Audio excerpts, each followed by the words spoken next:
Hello, it's good to come again with the Word of God.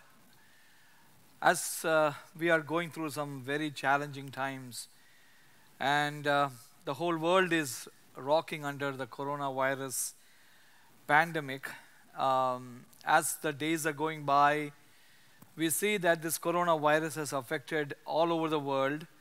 As of now, the count is that it's over 200 million people all over the world who have been affected by this virus, and all over the world, as of now, more than 138,000 people have passed away. In the United States, which has been one of the worst hit places in the world, we see that the cases of coronavirus has soared past 640,000, with over 30,000 people succumbed to this virus and have passed away.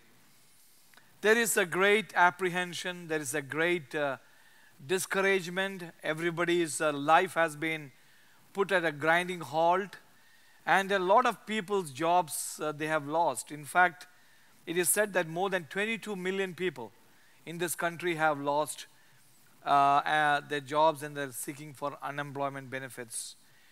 These are not very happy times. These are very discouraging times. People are in distress, and this dire situation, one of the things that as a child of God we know is that we can look up to God, because He is our help, He is our refuge.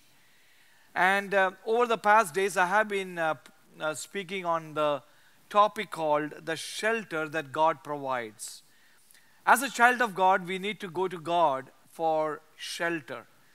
He is there to open His arms and provide us the shelter. I mean, as the psalmist says in Psalm 121, my help comes from the Lord who made the heavens and the earth. Psalms 91 speaks about the safety of abiding in the presence of God. So as I speak about the shelter that God provides, today I want to speak about the shelter of God's encouragement. God gives encouragement to those who are distressed. We have seen that again and again in the Bible. Many of us go through many dry times and low seasons in our lives. It is said that many years ago, a young Midwestern lawyer was suffering from a deep depression, that all his friends kept all knives and razors out of his reach, because he questioned his life's calling and wanted to give up on everything. And this is what he wrote in his journal: I am now the most miserable man living. Whether I shall ever be better, I cannot tell. To remain as I am is impossible. Do you know who this person was? His name was Abraham Lincoln. Many people of different positions and places have gone through depressing times. Even great preachers have gone through low ends of their lives. It is said of Charles Spurgeon, one time he shocked the listeners when he was preaching in a sermon, when he said this: I am the subject of depressions of spirit so fearful that I hope none of you ever get to such extremes of wretchedness as I go to. According to the National Institute of Mental Health, depression strikes about 17 million adults in the United States each year, more than cancer or AIDS or even heart disease. In fact, half of the Americans say that either them or one of their family members have suffered from depression one time or the other. The Journal of American Medical Association has stated that more suffering has resulted from depression than from any other single disease affecting mankind. Let me say at the very beginning, and I'm giving a disclaimer, that I do not know too much about clinical depression. But I do know that depression is a very complex condition that can be rooted in the spiritual, emotional, mental, biological, and physiological causes, or a combination of them. Having said this, many people are struggling with depression time and again. So, with this as a context, I want to draw your attention to a beautiful psalm that we read at the heading like this: yearning for God in the midst of distresses. To read this psalm is to better understand the kind of depression that can hit us in our spiritual solar plexus. I want to list a few background truths before we go into this psalm, and we can take out some wonderful things that we can learn.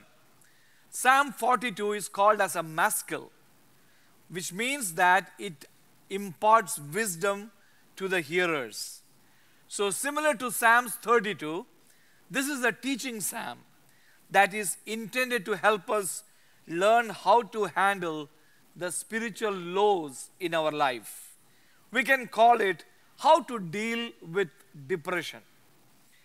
Tradition has said that this psalm was actually written by David for the sons of Korah, who put it to music.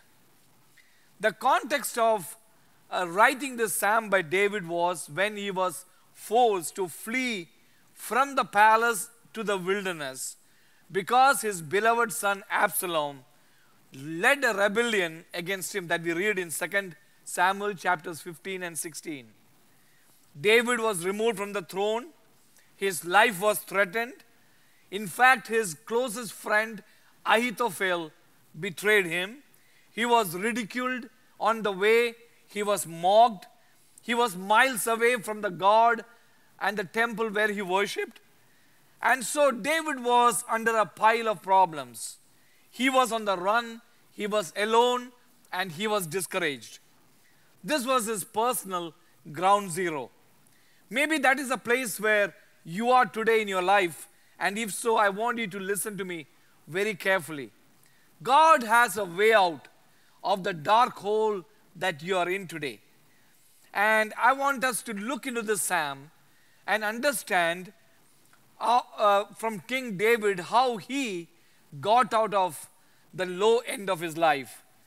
Psalms 42, and this is how it reads like this: as the deer pants for the water brooks, so pants my soul for you, O God. My soul thirsts for God, for the living God. When shall I come and appear before God? My tears have been my food day and night, while they continually say to me, where is your God?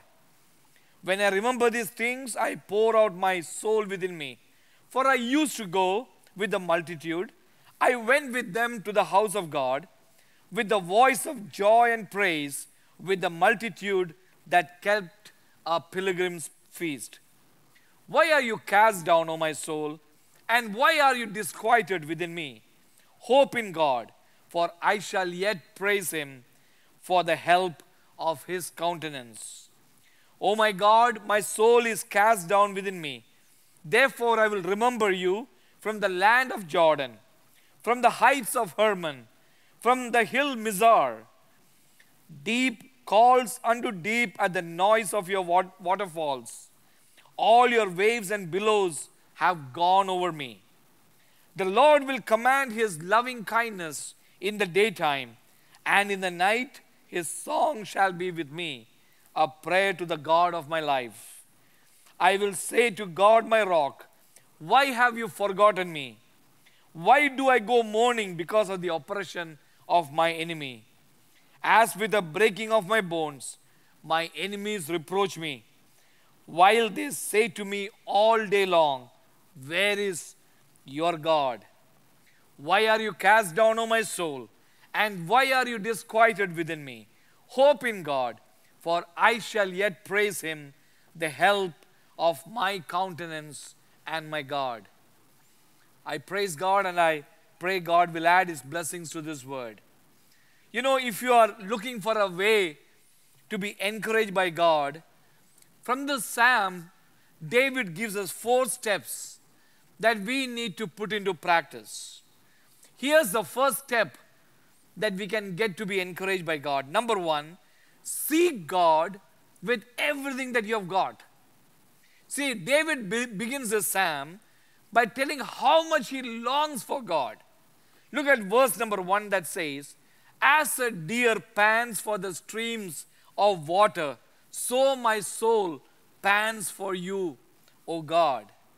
You know, he has put himself like a deer looking for water. You know, when a deer is thirsty, he will run full speed until he finds some water. When he finally finds it, he will stick his face into the cool stream, forgetting everything else around him. This is unusual for a deer because they are normally very alert and cautious. But when they are panting, they will do almost anything to quench their thirst. During drought conditions, deer will alter their daily routine to make sure they can find water. Whenever a deer senses danger, it will run to a stream. Many hunters think that deers try to avoid leaving a scent when they go to a stream. But they seek water for a very different reason. When a deer is retreating from the enemy, it develops a tremendous thirst. The fear of the enemy and the physical strain of running creates a strong desire for water. So David is picturing here as a deer that is on the run in desperate search for refreshment. The psalmist tells us that just like a deer cannot wait to quench his thirst, his soul is thirsting for the living God. He wants to know God. He is seeking God with everything that he has. And this is powerful because either he must be satisfied or we will die. Let me ask you this question. Have you been thirsting spiritually? Does your soul pant for God? Only the living God can quench the thirst of a human heart. Just like a deer knows instinctively where to find water when it is thirsty, so we must seek God with everything we have got. Isaiah chapter 26 verse 9, the prophet Isaiah speaks like this: "My soul yearns for you in the night. In the morning, my spirit longs for you." In fact, Jesus Christ has put it in John chapter 7 verse 37. "If anyone is thirsty, let him come to me and drink." We are all thirsty for God, but not everyone comes to Jesus to quench that thirst. Many times we look to other things to satisfy us. In fact, that was the case of the Israelites during the time of Jeremiah, the prophet. And God spoke to the prophet Jeremiah in chapter 2 verse 13 like this: "My people have committed two sins. They have forsaken me, the spring of living water, and they have dug their own cisterns," broken cisterns that cannot hold water. I want to tell you this: make it a priority to plug into the presence of God. Be filled by the Holy Spirit, and that will help to satisfy your parched soul. Now let me come to the second step of to be encouraged by God. Be honest with God when you are hurting. See, the first step to be encouraged by God is to seek Him with everything that we have got. But the next step is that we need to be honest with God when we are hurting. You know, when we read Psalm 10, we see that spiritual life is not always smooth sailing. We are down many times. There are seasons of lives when we hurt. There are times when we wonder, why is God so far away from me? A deer loves water, but to quench the thirst sometimes gets it into trouble. And there are troublous times for deers. Like the state of Wisconsin is now dealing with a problem among the deer herds. Some of the deers have been infected with what they call as a chronic wasting disease. The symptoms include tremors, stumbling, and difficulty swallowing. Do you feel like you are spiritually stumbling? Is tremors rocking into your life? Do you have hard time swallowing what life is handing over to you? You know, David can relate to that. Look at verse number 3 in the psalm. It says, my tears have been my food day and night. His appetite had vanished because of all his afflictions. His only source of nutrition was the salt from his own tears that he was shedding before God. And down when we come to verse number 7, David writes like this, deep calls to deep in the roar of your waterfalls. All your waves and breakers have swept over me. As one wave seemed to call on to the next, so are the waves of worry and the breakers of bad things that have swept over him. And in verse number 9 and 10, David wonders if God has somehow misplaced him. He feels so low that he feels like he is dying. And this is what he writes there. Why have you forgotten me? Why must I go mourning, oppressed by my enemy? My bones suffer mortal agony as my foes taunt me, saying to me all day long, where is your God? You know, a key part of to be encouraged by God is to be honest with God when you are hurting. You should be real to God and you should tell Him about what you're going through.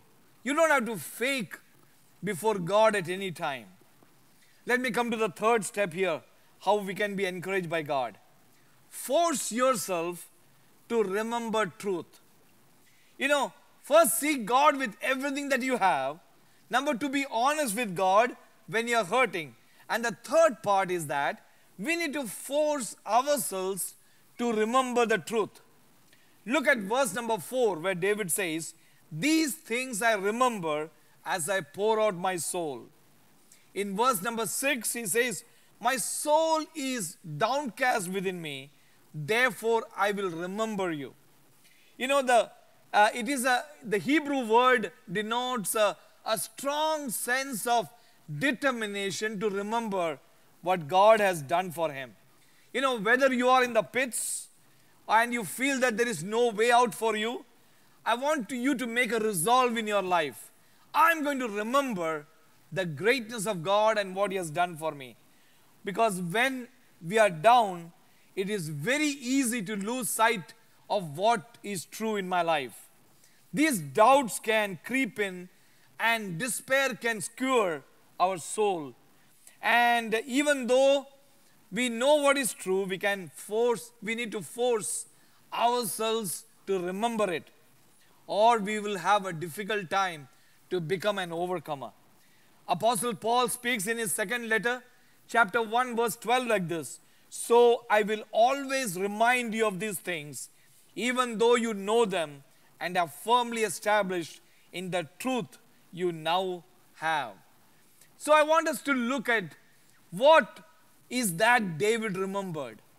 First, David remembered that he served a living God. Verse number 2 says, my soul thirsts for God, for the living God. When shall I come and appear before God? Let me tell you this. God is not dead. He is not sleeping. He is alive and He is at work. Even though we cannot sense Him. We can say like this, He is God and we are not. And we need to remember our living God. Secondly, David remembered the fellowship that he used to have. Look at verse number 4. It says, for I used to go with the multitude. David is now alone. He is probably afraid. He thinks back of the sweet fellowship that he had with others. And he cannot wait to reconnect with God and God's people. See, one of the best things that you can do while you are alone is to imagine the times that you're going to have with the people of God. I know it's difficult when we feel low, when we are alone, as we are shut in these days during this pandemic. I mean, cannot go meet and have fun times outside. We are inside our homes, but I want you to tell you that we need one another, and even when you are currently disengaged from others, determined to get back with other people when the restrictions are lifted out. Because that is what it says in Hebrews chapter 10 verse 25. It challenges us that we should not give up to meet with other people, encourage one another because the day is approaching very soon. Third, David remembered the sweetness of corporate worship. You see in verse number 4, the second part says, I went with them to the house of God with the voice of joy and praise, with a multitude that kept a pilgrim feast. While it is important to be with one another, we must never forget that we are to be together in order to give shouts of joy and give God the thanks. We should be together so that we can worship our wonderful God. Fourth, David remembered that God loves him. Look at verse number 8 in the Psalm. It says, the Lord will command his loving kindness in the daytime. You know, the daytime refers to prosperity. The expectation of the psalmist was that a time of goodness will return. The loving kindness of God will once again be manifested in his life. So David made up his mind to trust God, do what is right, even when he was not feeling like it. It leads us to the final step, how we can be encouraged by God. The final step, number 4, is that we need to decide to trust in God.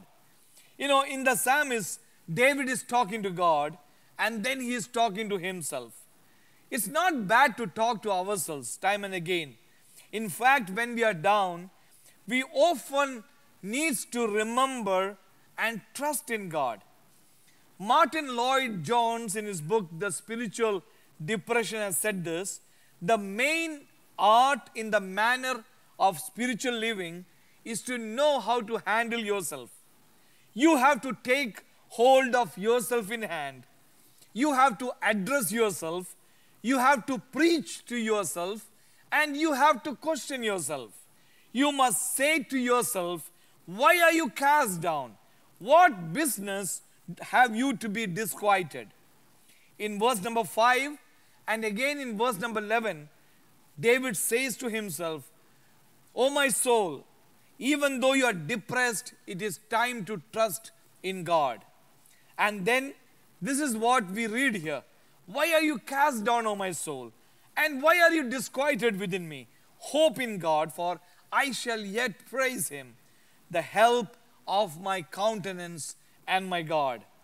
You know, this is a decision of our will to put our hope in God when we can barely bring out the words.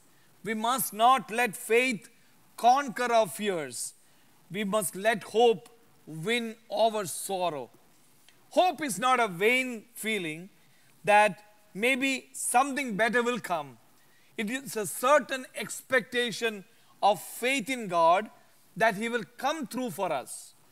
And this is a courageous step that we need to take. So let me ask you this question. Are you willing to wait for God to do his work even when you do not know how you can even make it through the day? Can you choose to praise God even though your problems have piled up in your life? David says, I am going to praise God even though I don't feel like it. I am going to trust his character. He is God and I am not.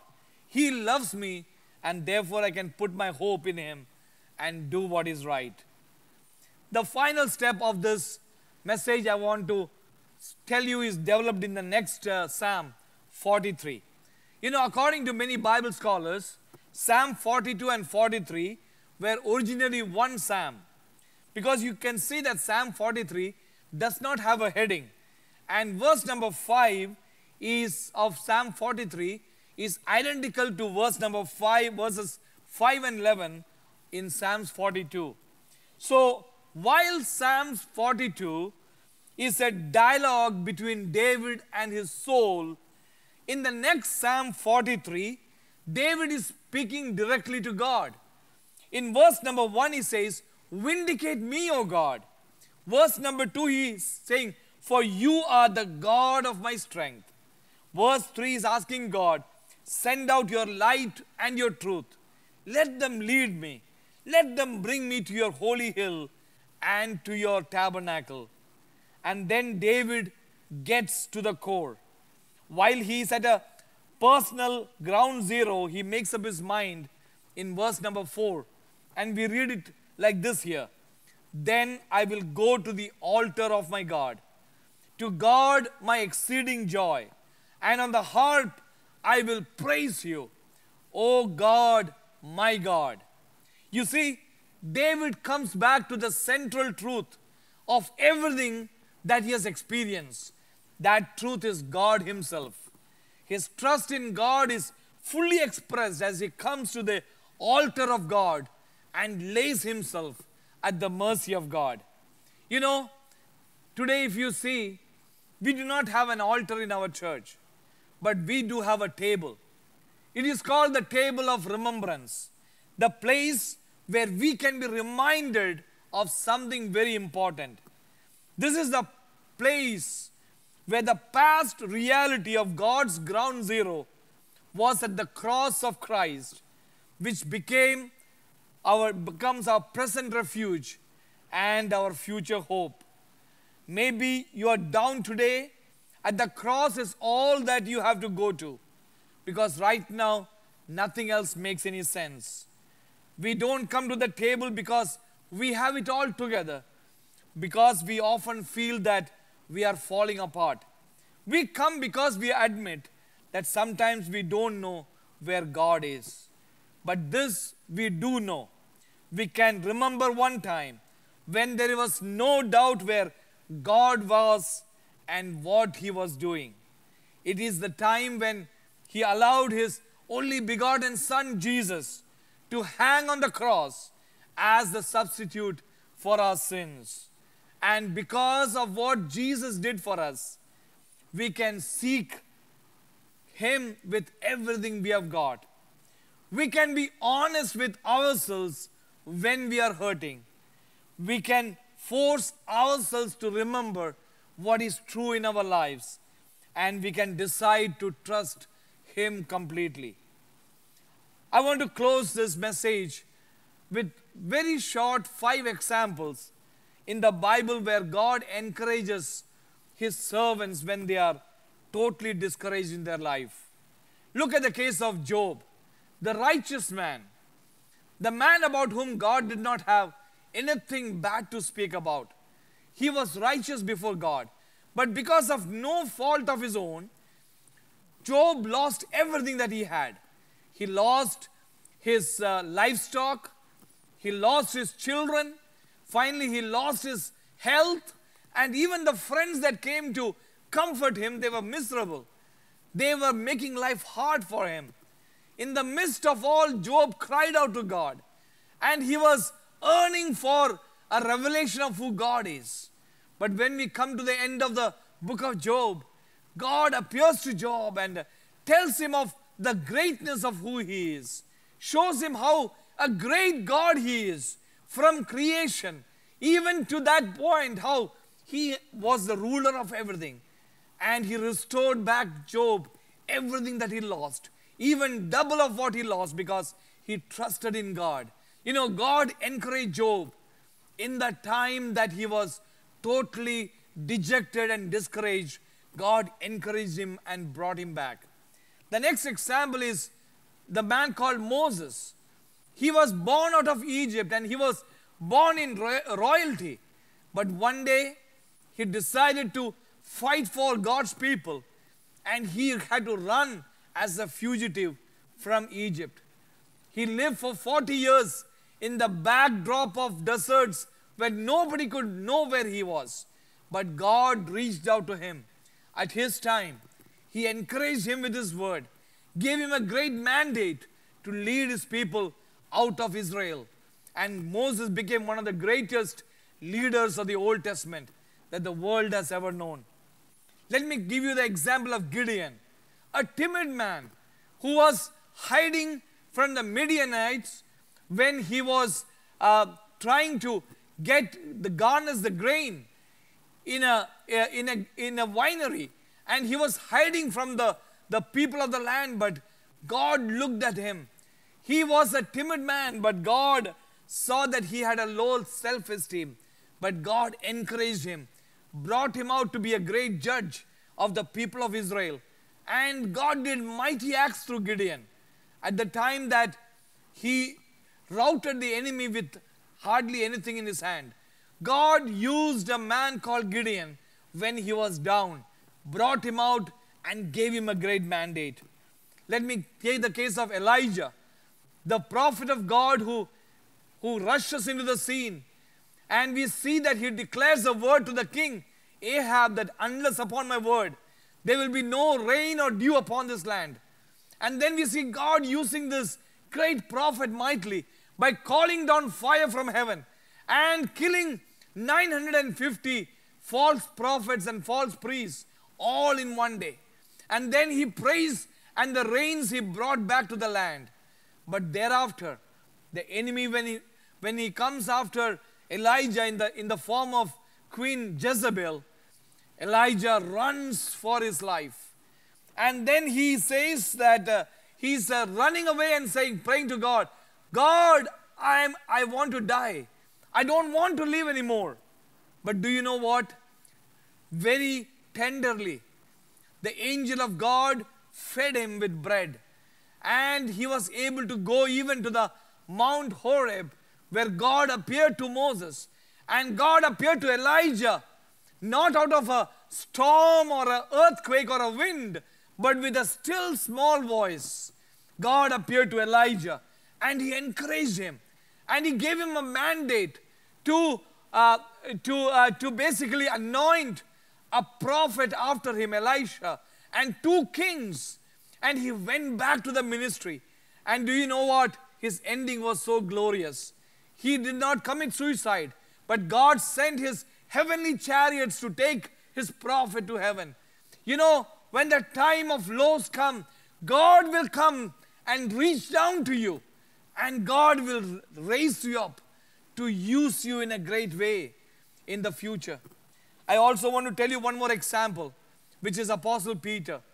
You know, Peter was a fisherman who gave up his nets, who gave up his boat to follow after Jesus.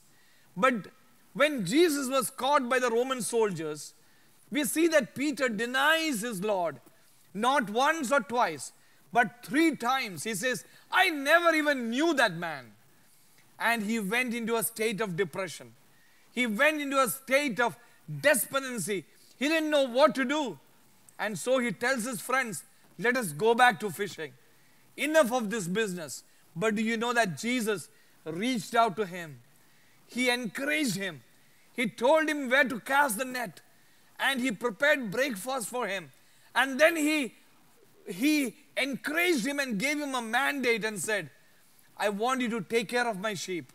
And Peter became the great apostle that Jesus laid on him. That with his preaching on the day of Pentecost, the church started and so many people came to the fold.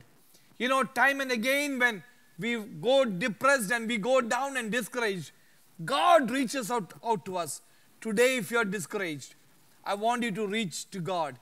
I want to come to the foot of the cross and say, Lord, I need your strength. I need your favor. I need you to lead me, Father. I need you to guide me the next days of my life. These are all encouragements to us that the Bible gives us when we feel overwhelmed. Let us take shelter in God's encouragement. You know, His shelter of encouragement is the best place we can run in and hide when we are discouraged in our personal lives. I want to close with a beautiful worship song that was written by Kirk Franklin. I remember one time, not too long ago, I was very much self-down and I was very much in a state of despair. And I was literally, my heart was crushed and there was some things going on in my life and I was totally shattered. And then I listened to this song that really lifted my spirits up. I want to read to you what the song says. It's a beautiful worship song written by Kirk Franklin. It goes like this. No matter what you're going through, I know you can stand, for your life is in His hands. You don't have to worry and you don't be afraid. Joy comes in the morning. They don't last always. For there's a friend named Jesus who will wipe your tears away. And if your heart is broken, just lift your hands and say, you know, if your heart is broken today, if you're discouraged from the pressures of life, I want to counsel you, my friend. Come to Jesus. Raise your eyes to Him. Ask Him to help you, and He will encourage you. He will come closer to you. When you draw to Him, the Word of God says He will draw closer to you. So can you come with me as I pray, and I will pray for you as well as you are hearing this message today. Dear Lord, Heavenly Father, we want to thank you, Father, for the beautiful word, the words of encouragement. Many times our souls are cast down and we feel despaired, but we know our hope is in you.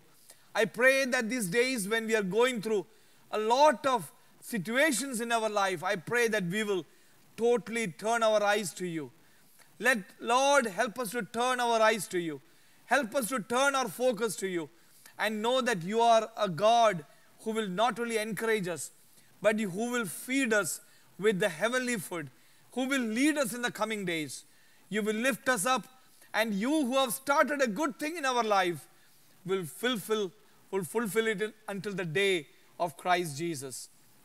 Father, Lord, I pray for the one who is watching this message today. I pray over them.